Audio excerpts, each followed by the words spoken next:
Olá, meu querido pai, seja bem-vindo ao canal Falando de Graça. Nós estamos aqui para compartilhar boas novas para pessoas imperfeitas.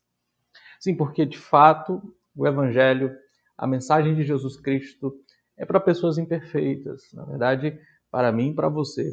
Se você se considera alguém sem defeitos, imperfeito, eu quero te convidar a pensar um pouquinho mais à luz das Escrituras. Nós gostamos de falar um pouco de uma mensagem muito importante para a vida das pessoas, a mensagem da graça. A graça de Deus que veio até nós e nos salvou dos nossos pecados. Talvez um dos principais problemas que todo ser humano tem seja a sua culpa com o passado e a sua incerteza quanto ao futuro. Nós ficamos lembrando o tempo inteiro do que fizemos, temos na nossa consciência claramente que lá atrás, no passado, fizemos uma série de coisas das quais nós nos arrependemos, nos envergonhamos, coisas que de vez em quando vêm à mente, ao coração, ou nos são trazidos à memória por alguém conhecido. Talvez você que está vendo esse vídeo tenha a sua alma e o seu coração atormentado por fantasmas do passado, coisas que você e eu fizemos e que trouxe para nós tanta tristeza e talvez até dor para você e para alguém com quem você conviveu. De fato, não há ninguém nesse mundo que não possa olhar para o seu passado e não ver que lá há uma história de erros, de fracassos, de tropeços, de problemas e de dores. Eu e você temos que enfrentar isso todos os dias. Mas também nós temos uma insegurança quanto ao futuro. Isso porque o futuro não nos pertence. O dia de amanhã é muito incerto. Eu mesmo não sei se vou estar aqui amanhã ou depois de amanhã. Quem define o meu dia, o seu dia, não sou eu, não é você. Quem define é o Senhor. E mais ainda, quando pensamos no futuro, num ambiente de guerras, de pandemia, de dores, de problemas, de lutas, de enfermidades, nós temos que encarar o fato de que um dia todos nós teremos que deixar essa vida. E quando deixarmos essa vida, o que é que nos reserva? O que é que nos espera depois que deixarmos esse mundo? Pois bem, o Evangelho da Graça, ele vem para te ajudar a responder esses dois problemas. Ele trata com o seu passado e te dá garantias quanto ao seu futuro. Mas isso só acontece em Cristo Jesus. Isso só é possível se você confia em Jesus Cristo. O apóstolo Paulo escreveu uma carta para um grupo de irmãos que ele nunca conheceu, pessoas com quem ele não esteve e não visitou, uma igreja que ele nem mesmo plantou, mas que era resultado do seu trabalho. Paulo pregou o evangelho numa cidade, em Éfeso, e um dos seus discípulos, Epáfras, evangelizou algumas cidades, incluindo a cidade de Colossos.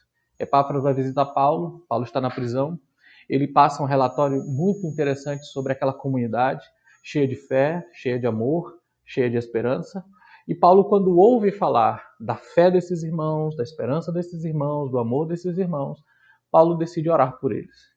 E ele ora para que esses irmãos sejam cheios do conhecimento da vontade de Deus, que gera neles uma sabedoria espiritual que os capacita a viver de um modo que agrada a Deus, de um modo cheio de frutos, de um modo crescente, que amadurece à medida em que conhece a Deus. E enquanto eles são preenchidos com essa verdade, o poder de Deus vai operando neles.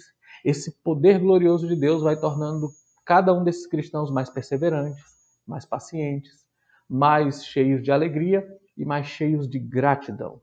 E é nesse ponto que Paulo convida os irmãos à igreja de Colossos, aos irmãos em Colossos, a pensar que a fonte da sua gratidão está exatamente em tudo aquilo que Deus fez por eles. E o que Deus fez? Paulo diz: Deus tratou com o passado de vocês e Deus lhes garantiu um futuro.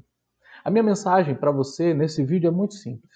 Se você confia em Jesus, se você crê no Senhor Jesus, Deus resolve o seu passado. O texto de Colossenses 1, versos 12 a 14 diz: dando graças ao Pai, que nos fez idôneos para a herança dos santos na luz, o qual nos tirou da potestade das trevas e nos transportou para o reino do seu Filho amado, o Filho do seu amor, em quem temos a redenção pelo seu sangue, a saber, a remissão dos pecados.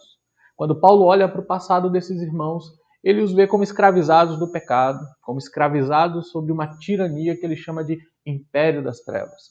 Era um império dominado pelas potestades deste mundo, dominado pelo pecado, pela oposição a Deus, mas também dominado pela ignorância, pela dor e pelo sofrimento.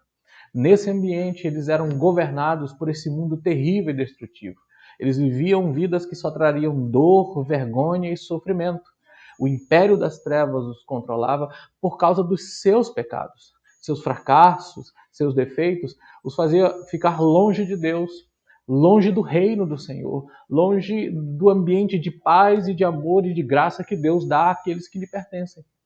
O que Deus fez, então, foi libertá-los desse ambiente, foi tirá-los de lá, foi libertá-los dessa escravidão. E como é que ele fez isso? Ele diz que ele fez isso ao livrá-los deste reino e colocá-los no reino de Cristo, ao colocá-los sobre o governo de Jesus, que é o Filho amado de Deus e que faz com que esse governo seja um governo de amor.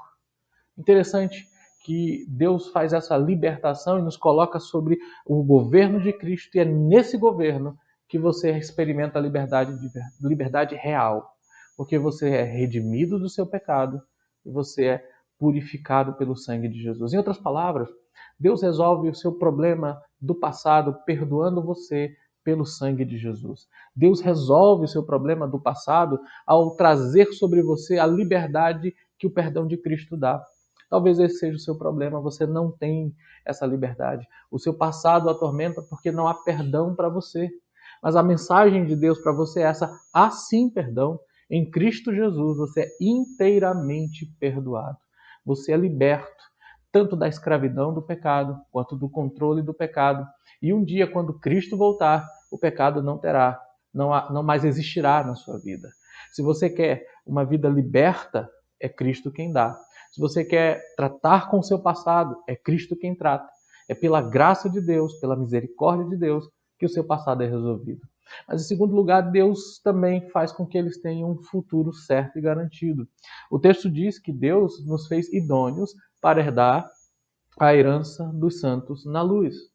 Ou seja, Deus nos qualificou para sermos os seus herdeiros. Não éramos qualificados, éramos desqualificados exatamente por causa do nosso pecado. Não deveríamos herdar nada na presença de Deus. Mas por causa do que Cristo fez, de pessoas desqualificadas, agora nós somos pessoas qualificadas. Pelo perdão, pela graça, nós somos transformados em herdeiros de Deus. Isso significa que quando Cristo te perdoa e trata do teu passado, ele te faz um filho de Deus, dando a você a garantia de que um dia, quando o reino dos céus se estabelecer de maneira plena e definitiva, você estará entre aqueles que herdarão a terra, como aqueles que reinarão para sempre com o Senhor. Quem crê em Jesus tem seu perdão, tem a sua misericórdia, mas tem também essa bênção maravilhosa de que você vai herdar a herança com os santos na luz. Ao deixar essa vida, não há trevas. Ao deixar este mundo, não há incertezas. Se você confia em Cristo, seu passado foi resolvido. Se você confia em Cristo, você tem um futuro certo, herdeiro de Deus, reinando com Ele para sempre. Agora, como é que você consegue todas essas coisas? Como resolver esses dois problemas? A resposta é: você não tem como. Cristo é quem faz isso. Deus é quem opera. Veja, foi Deus que transportou. É Cristo quem perdoa. O que você precisa fazer é confiar em Cristo. É arrepender-se dos seus pecados, não há nada mais o que fazer. Você não pode contribuir, não é o seu esforço, não são as suas obras, não é a sua dedicação, é o seu arrependimento e confiança em Jesus. Meu convite a você nesse vídeo é pensar nisso. Quer tratar com o seu passado? Quer ter garantia de futuro? A resposta bíblica é: creia em Jesus. Nele, você tem seus pecados perdoados e você vive uma vida livre. Nele, você tem um futuro certo, uma herança e um reino. Creia em Jesus. Confie nele. E se você já confia nele, aqui está a razão para você se alegrar. Você tem sido um cristão que se alegra? Sua alma se regozija com essas verdades? Ou você precisa de outros estímulos? Paulo está dizendo que não há melhor estímulo para um coração alegre do que saber que seu passado foi tratado e que seu futuro é certo. Confie em Jesus. Que Deus o abençoe em nome de Jesus. Amém.